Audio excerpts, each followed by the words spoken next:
রাস্তায় নয়, কত মানুষ এই দুনিয়ায় এসেছে, কাতারে কাতারে কবরে চলে গেছে।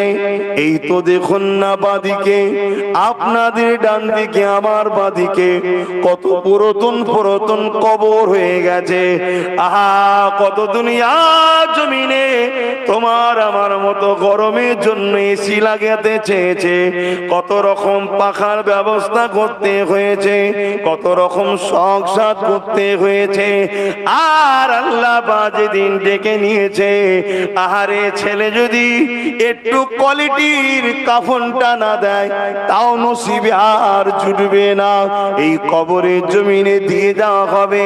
প্রতিদিন কবর তোমাকে আমাকে লক্ষ্য করে বলে, এ দুনিয়ার মানুষ, আমার কাছে আসার আগে তোমরা প্রস্তুত হয়ে আসো, কেননা আমি কবর একা থাকার জায়গা। দেখো না, সব একা আছে, সব একা। আমি কবর অন্ধকার জায়গা, আমি কবর পোকামাকড়ের জায়গা, আমি কবর তোমাদের জন্য বড় অন্ধকার জায়গা। আমার কাছে আসার আগে ইমানের নূর জিন্দা করে নিয়ে আসো।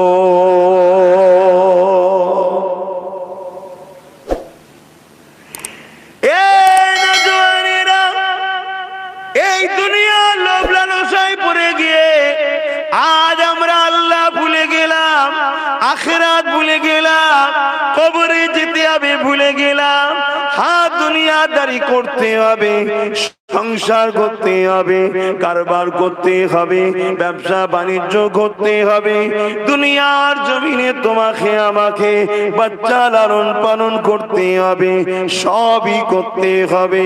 সবটার নামই ইসলাম। তুমি কারবার করবে, ওরও নাম ইসলাম। তুমি ব্যবসা করবে, ওরও নাম ইসলাম। তুমি সংসার করবে, ওটাও ইসলাম। তুমি আত্মীয়তা করবে, ওরও নাম ইসলাম।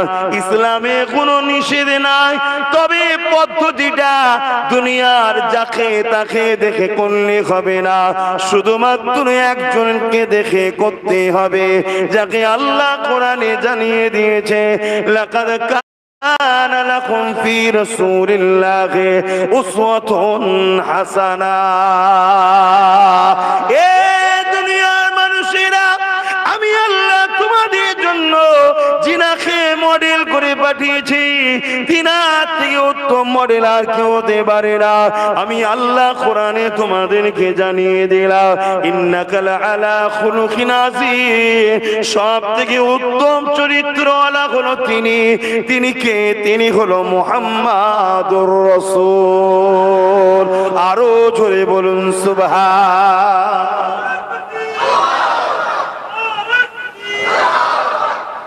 আপনার জিন্দেগিতে প্রতিটা কাজ রাসূলকে ফলো করে করতে হবে।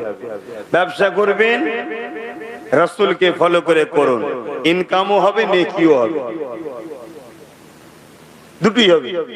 আর নবী ছেড়ে দিয়ে করবেন, নেকিও হবে না, আর ইনকামটাও আপনার গলত হবে। ওই ইনকাম আপনাকে শান্তি দিতে পারবে না, বরকত দিতে পারবে না। আপনার কোটি কোটি টাকা থাকার পরও মনে হবে আমার অভাব মিটছে না। আছে না? নাই? আপনাদের এলাকায় খোঁজলেন, এমনও লোক আছে যার হয়তো 1-150 লরি আছে, বড় বড় ফ্যাক্টরিও আছে। খোঁজলেন, ভাই কেমন? সে এখনো শান্তি নেই তার, আমার আরো লাগবে, এতে হচ্ছে না। কেন? রাসূলুল্লাহকে ফলো করে করেন, ওর বরকত হচ্ছে না। আর রাসূলুল্লাহকে ফলো করে যারা কারবার করে, ব্যবসা করে, তারা বলতে থাকে, ভাই এত পেয়ে গেছি ভাই, আমি আর ভাল লাগছে না, আর লাগবে না আমার। জোরে বলুন সুবহানাল্লাহ।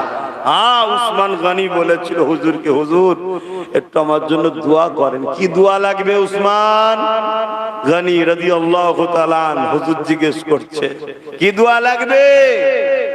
এরে বাবা, আল্লাহ নবী হযরত উসমান গনি বলছে, হুজুর আল্লাহকে বলেন আল্লাহ যেন আমাকে না দেয়, এত দিয়েছে আমি নিয়ে পেরেশান হয়ে যাচ্ছি। জোরে বলুন সুবহানাল্লাহ। কে গো এরকম কেউ আছে? হ্যাঁ, আপনি সংসার করবেন রাসূলকে ফলো করুন, আত্মীয়তা করবেন রাসূলকে ফলো করুন, অন্য ধর্মের মানুষকে ভালোবাসবেন রাসূলকে ফলো করুন। সম্প্রীতি যাকে বলা হয়, মানব বন্ধন, আমার নবী ও পৃথিবীর সমস্ত জাতির মানুষকে পিয়ার করেছে। জোরে বলুন সুবহানাল্লাহ। আল্লাহ নবী 10টা বছর রাষ্ট্র চালিয়েছে। আপনি রাজনীতি করবেন আপনার রাসূলকে ফলো করে করুন, রাজনীতিও করা হবে, নেকিও হবে। জোরে বলুন সুবহানাল্লাহ। আর রাসূলকে ছেড়ে দিয়ে কোন চোর ডাকাত খুনি লুটেরাদের দিকে করবে, দুনিয়াও বরবাদ হচ্ছে, আখিরাত জাহান্নাম। আপনি রাষ্ট্র চালাতে চান, শখ গেছে আমি রাষ্ট্রে চালাবো, ভালো জিনিস তো, খারাপ নয় তো, কিন্তু রাসূলকে ফলো করে করুন, আপনার রাষ্ট্রে নিরাপদ থাকবে, আল্লাহর পক্ষ থেকে বরকত আসবে, রাষ্ট্র অভাব অনটন দূর হয়ে যাবে, রাষ্ট্রতে ভাইরাস বিমার আসবে না। আর আপনি রাসূল ছেড়ে দিয়ে হই হই করবেন, আপনি তো রাষ্ট্রবাসী আপনাকে প্রকাশ্য গাল যদি দিতে নাও পারে, গোপনে গোপনে গাল দেবে। দেয় না, দেয় না? বেশিরভাগ লোক বলে ও শুধু বড় বড় ডায়লগ দেয়, ফেকু বাবা নাও কি সব বলে না, বলে না, বলে না। কেন?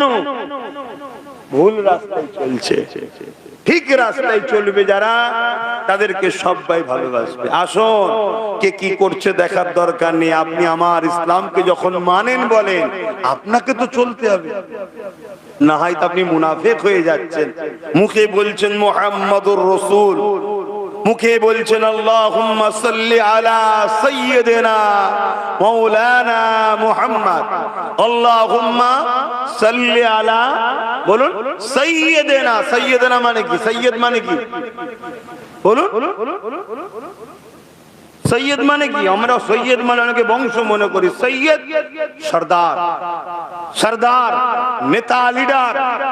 আল্লাহুম্মা সাল্লি আলা সাইয়্যিদিনা, আয় আল্লাহ আমাদের সৈয়দ, আমাদের সরদার মুহাম্মদুর রাসূল। নামাজে বলেন না, বলেন না? আর বাইরে বেরিয়ে গিয়ে কোন সরদারের ঝান্ডা ধরে ঘুরছো? রাত 12টায় মদ খেয়ে বিবিকে যে পেটে, তার সাথে এই আছে না নাই? হ্যাঁ, রাত 12টা 1টা 2টোই পর নারীকে ডেকে নিয়ে চলে যাচ্ছে তাদের সাথে, আর বলছে আমি সাইয়্যিদিনা মাওলানা মুহাম্মদ। জবাব দিতে হবে না, হবে না? ছেড়ে দিয়েছে আল্লাহ, ছাড় দিয়েছে আল্লাহ, ছেড়ে দেয়নি।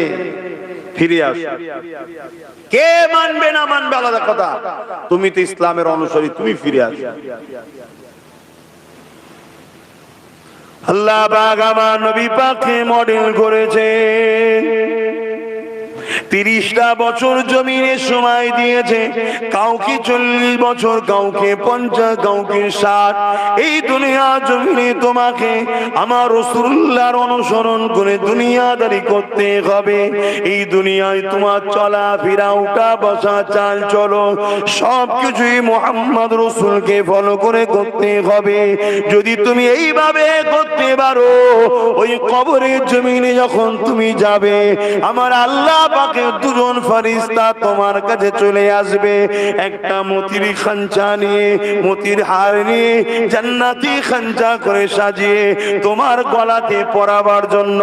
ওই ফেরেশতা দুটোর মধ্যে বলা হতে লাগবে, এ আল্লাহ পাকের ফেরেশতা রে, এই বান্দাটা দুনিয়া জমিনে তার রবকে, তার মালিককে, তার আল্লাহকে বড় খুশি করেছে। মুহাম্মদ রাসূলুল্লাহর বড় পেয়ারা উম্মত ছিল, রাসূলকে মডেল বানিয়েছে, নবীর নকশা কদমে চলেছে, রাসূলুল্লাহকে ইত্তেবা করে ফলো করে কাজ কাম করেছে। এই বান্দাকে আমি মালা পরাবো, মতির হার পরাবো, আর একজন ফেরেশতা বলবে না আমি পরাবো। দুজনের মধ্যে মতির হার টানাটানি হতে হতে জান্নাতি সুতা চট করে ছিঁড়ে যাবে, মতিগুলো ঝরঝর করে কবরে পড়তে থাকবে। ওই মতি দুনিয়ার মতি নয়, জান্নাতি মতি, যে মতির আলোয় কবরটা আলোকিত হয়ে যাবে, আর দুজন ফেরেশতা বসে মতির মালা গাঁথতে থাকবে, আর কবরবাসী বসে বসে দেখবে মালা গাঁথা শেষ হবে, আর হাজার হাজার লাখ বছর কেটে যাবে, কারো কারো বুঝতে পারবে না, বিচারের দিন ঘোষণা হয়ে যাবে। আরো জোরে বলুন সুবহান।